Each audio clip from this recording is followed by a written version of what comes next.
কদম ফুল বাংলাদেশের গ্রাম বাংলার এক অতি পরিচিত ও মনোরম ফুল।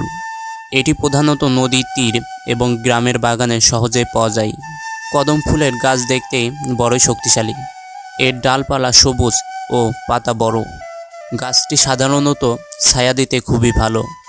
কদম ফুল দেখতে ছোট্ট, গোলাকৃত এবং সূক্ষ্ম গন্ধযুক্ত। এর সৌন্দর্য চোখকে খুবই প্রফুল্ল করে।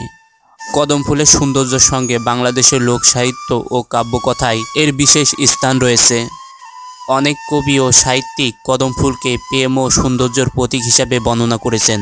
কদম ফুল কেবল সৌন্দর্যের জন্যই নয়, এটি পরিবেশের জন্য উপকারী।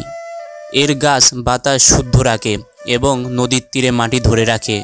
তাই কদম ফুল ও এর গাছ আমাদের প্রকৃতির জন্য অত্যন্ত মূল্যবান।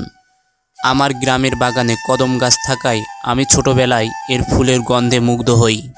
প্রতিদিন সকালে ফুলের দিকে তাকানো ও তার সুবাস ঘ্রাণ নেওয়া আমার খুব ভালো লাগে। কদম ফুল আমাদের গ্রাম বাংলার প্রকৃতির এক অমূল্য রত্ন।